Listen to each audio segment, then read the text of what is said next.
By 2017, the global economy has collapsed, leading to shortages of food, oil, and natural resources. The U.S. government has also fallen, replaced by a harsh police state divided into paramilitary zones. The media is controlled and strict censorship is in place. Despite brutal suppression, an underground resistance persists. One night near Bakersfield, California, Captain Ben Richards, a decorated officer, is piloting a police helicopter. He reports a food riot involving 1,500 unarmed civilians, including women and children. Command orders him to open fire, but Richards, horrified, refuses. After a struggle with the other officers on board, Richards is subdued and the attack on the crowd proceeds. He is then framed as the Butcher of Bakersfield. 18 months later, in the Wilshire detention zone, prisoners are forced into hard labor, each wearing explosive collars that detonate if tampered with or if they cross the perimeter. Richards, falsely blamed for the Bakersfield massacre, is one of these inmates. During a work shift, a prisoner named Weiss memorizes the perimeter deactivation code. He signals Richards and another inmate, Laughlin, who start a fight to distract the guards. The prisoners riot, kill several guards, and try to deactivate the perimeter. Although the guards attempt to block the code, Weiss finally succeeds. One inmate is killed trying to escape, but once the perimeter is fully deactivated, the remaining prisoners flee to freedom. Richards, Weiss, and Laughlin walk through a poor area in Los Angeles, near the city's wealthier districts. A large screen shows a news report on curfews and zone passes, then switches to The Running Man, a brutal gang show where criminals are hunted by gladiators in a 400-block ruined zone. Contestants must survive 4 dangerous quadrants while being hunted by stalkers armed with deadly weapons. The show, produced by the Department of Justice, is broadcast by the state-run ICS network. The trio meets Stevie, a resistance member who, along with Mike, helps remove their explosive collars. As they work, they listen to state propaganda aimed at brainwashing children. The resistance is searching for a way to hack into the media's satellite network to reveal the truth. Mike is hesitant to remove Richards' collar, knowing he's been framed as the Butcher of Bakersfield. Weiss argues it's all propaganda and that they owe Richards their lives, while Laughlin points out that Richards isn't part of the resistance. Mike worries Richards knows too much, but Richards shuts them down, saying talk won't change anything, they need action. Impressed, Mike agrees to remove his collar. The next morning, Richards joins workers heading into the city, hoping to start a new life with his brother's help. Meanwhile, in the wealthier part of Los Angeles, Damon Killian, the host of The Running Man, arrives at ICS headquarters. Despite his public charm, his true arrogant nature shows as he cruelly remarks about a janitor. In his office, Killian meets with Tony, a talent agent, to discuss new contestants for the show. Richards arrives at his brother Edward's apartment in an upper working-class neighborhood. Using the security code, he lets himself in but quickly notices something is off. The furniture is different, and women's clothes are lying around. Soon, a woman named Amber Mendez arrives, changing into exercise clothes and tuning into ICS for a workout show hosted by retired Running Man stalker, Captain Freedom. As she exercises, a news alert shows police searching for Richards, labeling him the Butcher of Bakersfield. She continues her workout, unaware that Richards is standing over her. Richards demands to know who she is and why she's in his brother's apartment. Mendez explains she moved in a month ago, and the previous tenant was taken for re-education. Realizing his brother is likely gone, Richards is momentarily distracted, giving Mendez a chance to try and flee, but she doesn't get far. At ICS, Killian and Tony review profiles of convicted criminals for potential Running Man contestants. Killian is unimpressed with the current prospects, finding them too weak to entertain the audience. Then, Killian spots footage of Richards' prison break and sees a ratings goldmine. Despite rules excluding military prisoners, Killian isn't deterred and calls the president's agent to make it happen. Meanwhile, Richards has tied Mendez to her exercise bench and learns she writes music for ICS. He finds black market items in her closet, which Mendez says is common. Richards uses her travel pass to book a trip to Hawaii for both of them, planning to use her as a hostage. When Mendez resists, Richards lifts the bolted bench with one arm, smiling as he says, "This is how I say please." At the airport, Richards uses a distraction and the crowd behind him to pass security with Mendez, despite only having one travel pass.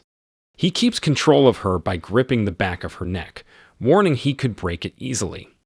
As they walk through a crowded area, Mendez spots a police officer and takes her chance, hitting Richards in the groin and screaming for help.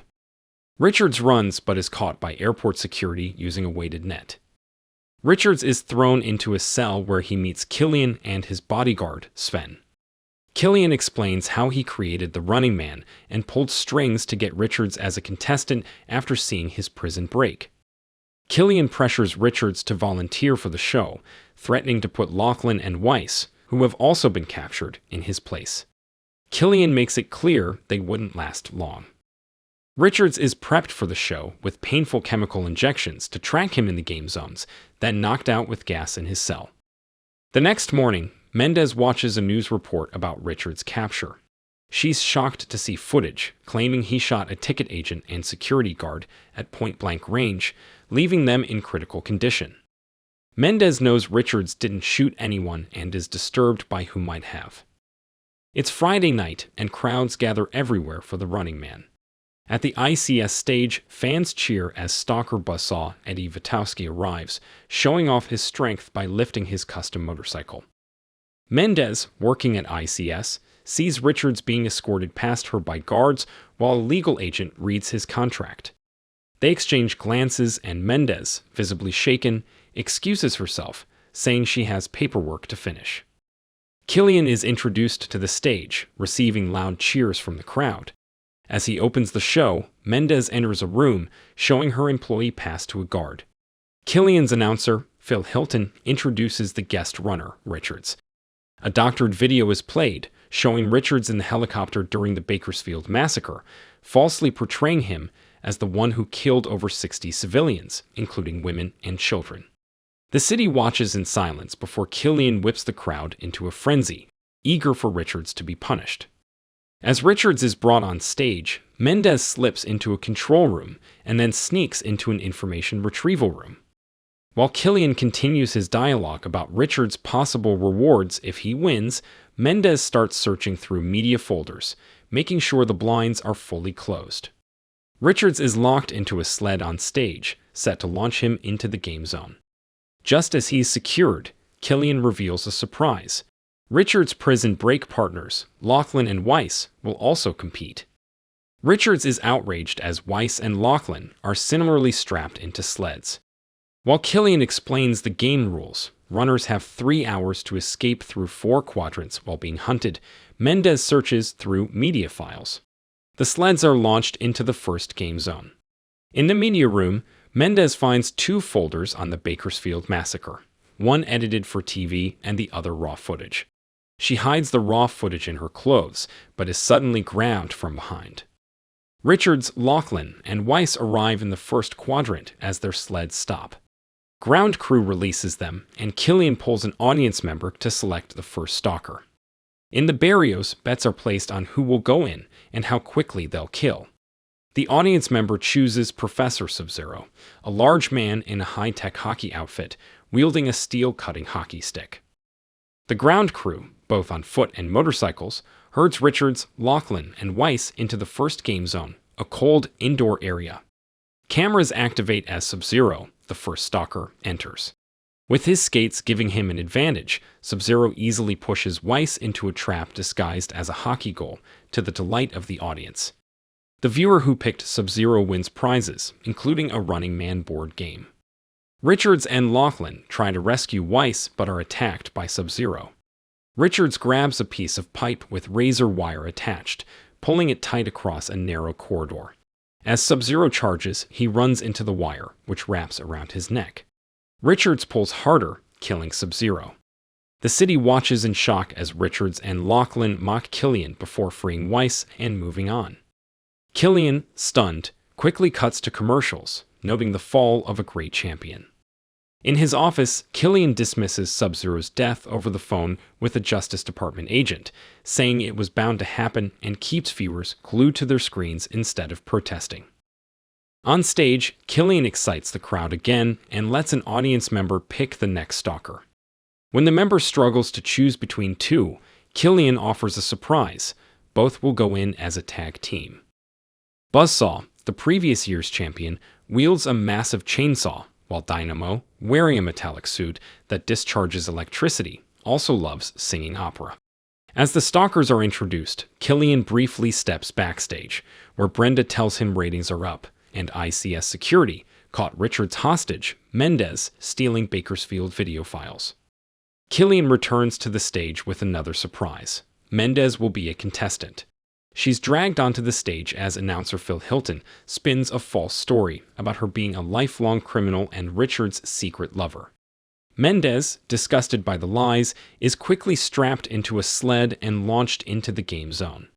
As Richards, Laughlin, and Weiss move into the next quadrant, Weiss notices a camera relay aimed into the zone, not straight up. Investigating, he discovers several dishes pointing toward the center, realizing the satellite uplink center is hidden there, where no one would look. Richards wants to focus on surviving, but Laughlin and Weiss now have a new mission: find the uplink, crack the code, and help the resistance jam the state's broadcasts. As Buzzsaw and Dynamo close in on the runner's position, Richards and his group hide beneath the camera. Mendez catches up with them just as the stalkers arrive. All four contestants scatter. Richards grabs a thick piece of wood to fight, but Buzzsaw's chainsaw cuts through it easily. Weiss and Mendez get separated from Richards and Laughlin, with Dynamo chasing them, while Buzzsaw goes after Richards and Laughlin. Weiss and Mendez hide from Dynamo and stumble upon the satellite uplink center. Weiss, realizing the resistance has searched for it for 5 years, tells Mendez it's more important than their lives and rushes toward it. Laughlin and Richards run through the ruins but are suddenly caught in the lights of several relays. Buzzsaw charges at them on his motorcycle, swinging his chainsaw. Laughlin pushes Richards aside, but the chainsaw slices through his chest. Richards dodges the next attack and rushes to help Laughlin. Buzzsaw then switches weapons, throwing a weighted bola that entangles Richards and drags him behind the motorcycle, to the cheers of viewers across the city. Killian rewards the audience member who picked the stalkers with prizes, including a Running Man board game. As Richards is dragged, he manages to wrap the cable around a metal beam, stopping Buzzsaw's motorcycle and sending him flying. Meanwhile, Weiss leads Mendez to the uplink center and finds the interface, but it's encrypted with a complex system. With Dynamo still chasing them, Weiss frantically works to crack the code, telling Mendez to ensure it reaches Mike and the resistance if he doesn't make it. Mendez paces nervously as Weiss struggles to break the encryption. Richards approaches Buzzsaw and reaches for the chainsaw, but the stalker suddenly revives, grabbing Richards by the neck. Buzzsaw pulls him down and revs the chainsaw, trying to cut Richards apart. They struggle hand to hand as Richards fights to keep the blade away. When Buzzsaw mocks him, Richards summons extra strength and forces the chainsaw downward. Buzzsaw doesn't notice until it's too late. The blade is between his legs. Richards yanks the chainsaw up, tearing into Buzzsaw's groin. Buzzsaw screams in agony and collapses, while fans watching groan in disappointment. At the uplink center, Weiss finally cracks the code and makes Mendez memorize it. But before they can act, Dynamo finds them. He unleashes an electric blast, hitting both of them. Mendez survives, but Weiss, still in contact with the metal uplink, is electrocuted and killed. Richards hears Mendez scream and rushes to find her. Dynamo has dragged her outside and plans to toy with her before killing her. Richards shouts to distract Dynamo, who delivers a mild electric shock to Mendez before aiming a lethal blast at Richards. Richards dodges and Dynamo jumps into his vehicle to chase him. Fans cheer as Dynamo, singing opera, races after Richards. In his excitement, Dynamo tries to follow Richards up a mound of debris but overturns his vehicle, leaving him trapped and powerless. The fans are stunned as Richards approaches with a metal pipe. In a surprising turn, Richards decides not to kill Dynamo, refusing to harm a helpless person, even a ruthless killer. The bloodthirsty crowd boos loudly. Richards walks away with Mendez, who tells him that Weiss is dead, but she has the uplink code. They find Laughlin, who is dying. With his last words, Laughlin begs Richards to complete their mission and get the codes to Mike in the fourth quadrant. Determined to honor their sacrifice, Richards resolves to finish the mission. In the locker room, a woman's voice summons Fireball to wardrobe. A tall, burly man rises as Killian announces the halftime show on stage. A monitor near Richards and Mendez shows a transmission from Killian in his office with a few staff. Killian, thrilled by the high ratings, offers Richards a 3-year contract to become a stalker, complete with luxuries unavailable to most. Richards, outraged, rips the camera off its stand and vows to survive, win, and return to kill Killian himself. He smashes the camera as Killian's office gets a call from the Attorney General. Fireball enters the stage to loud cheers, dressed in a flame-retardant suit, wearing goggles and carrying a flamethrower with a rocket pack on his back. Meanwhile, Captain Freedom, backstage, takes pills and looks wistfully at an old poster of his stalker days. As Fireball heads into the zone, Killian invites an audience member to predict the next kill, Fireball or Dynamo. The elderly woman shocks everyone by choosing Ben Richards instead and defends her choice despite the surprise of the audience. In the barrios, people start shouting to place bets on Richards. As more join in, the men running the betting take his name and add it to the odds board. Meanwhile, Fireball arrives at the third quadrant where Richards and Mendez are. He lands and chases them into an underground center, cutting them off and forcing them to hide as he blasts his flamethrower. Richards tells Mendez to run, then throws large barrels at Fireball, who deflects them easily. Richards knocks over another barrel, spilling oil that ignites from the flames, but Fireball walks through unharmed in his protective suit. Spotting a box of flares, Richards grabs one and reunites with Mendez, who has found a locker room hidden from the cameras. She screams upon discovering a decaying corpse. Regaining her composure, Mendez finds 3 corpses, each with a dog tag. She examines them and realizes 2 are Whitman and Price, former winners of the Running Man. As she checks the third tag, Fireball appears, confirming it's Haddad and revealing that last season's winners were a lie. He turns his flamethrower toward her, ready to kill. Richards sneaks up behind Fireball, yanks the gas line from his rocket pack, and kicks him into the lockers. As Fireball struggles, Richards grabs Mendez, lights a flare, and tosses it at Fireball's feet. The leaking gas causes an explosion, and Fireball's body is blasted into view by the cameras. Fans are shocked that Richards has taken down another stalker, but the barrio bettors celebrate their winnings. In the ICS lockers, Captain Freedom is called to wardrobe. Killian and Brenda watch the monitors grimly as Captain Freedom, dressed in a high-tech suit full of weapons, storms in, furious. He refuses to wear the suit or stalk like this, longing for the old days when he killed runners with his bare hands, following a gladiator's code of honor. Killian, frustrated by Freedom's outdated beliefs, reminds him that people are now betting on Richards winning, which could stir unrest. Losing his patience, Killian orders Sven to escort Freedom out, even insulting him. Sven shrugs and Captain Freedom angrily leaves. Richards and Mendez reach the fourth quadrant, searching for Mike's secret broadcast center. They unwittingly walk into one of his traps, but Mike finds them first. He couldn't risk exposing the location of the Resistance hideout, which is why he didn't send help earlier. Now safe from ICS cameras, he brings them to the Resistance broadcast center. Meanwhile, Killian needs to wrap up the show. He has Tony use CGI to create a fake battle between Richards and Captain Freedom. At the Resistance Center, excitement grows when Mendez reveals she has the satellite uplink code, ensuring Weiss and Laughlin's deaths weren't in vain. Suddenly, the TV screens show new game footage. Killian tells fans that Richards and Mendez have entered the final quadrant, and Captain Freedom has come out of retirement to finish them. A CGI battle plays, showing Freedom killing Mendez by breaking her neck and throwing her into razor wire. He then battles Richards, eventually impaling him on a spiked gate. Fans go wild as Phil Hilton announces Captain Freedom's victory, restoring his reputation as the ultimate champion stalker. Richards and Mendez are amused by the fake CGI battle, appreciating that it gives them the advantage of everyone thinking they're dead. This buys them time to help Mike plan the uprising. Mike explains that once they steal the network signal, ICS will try to switch to a backup. He needs Stevie and a team to stop that at the ICS building. Richards, seeing them as inexperienced, offers to lead the team to fulfill his promise to Killian. Mike plans to send the uplink code in 20 minutes and be on the air 10 seconds later.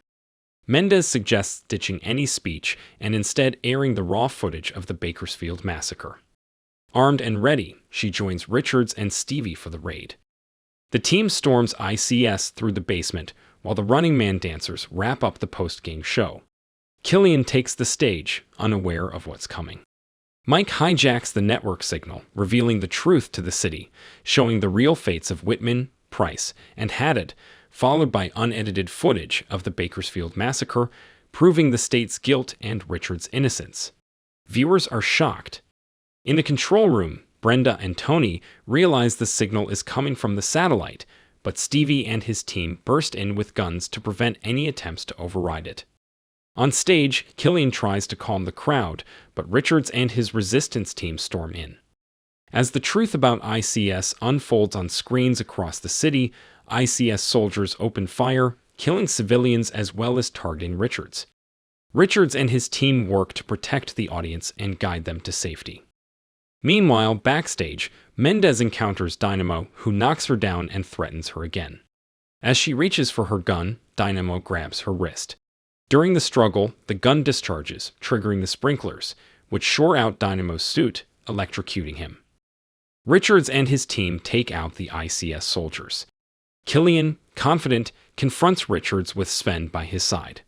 But Sven, remembering Killian's insult, simply smirks, nods at Richards, and walks off, leaving Killian to face Richards alone. With the cameras still rolling, Killian tries to reason with Richards, pitching that TV violence and media have shaped society for decades. He tries to justify his actions, claiming people have been conditioned to this life. Ignoring him, Richards activates the sled launch controls. Grabbing Killian, Richards says he's learned quickly about show business and thinks the people are ready for something different. Richards forces Killian into the sled and the manacles lock him in place. He then launches Killian through the tubes, sending him hurtling into the first game zone. With no barriers or ground crew to stop it, the sled crashes into a Catercola billboard and explodes, killing Killian. Across the city in Barrios, fans cheer wildly, having seen the truth about ICS and Killian. Mendez joins Richards on stage, smiling as he approaches. They embrace and kiss. If you enjoyed this video, don't be shy to hit the like button, and if you disliked it, hit the dislike button twice, just to be sure. It would be best if you watched the whole movie. Thank you very much for watching. Please subscribe for more videos like this.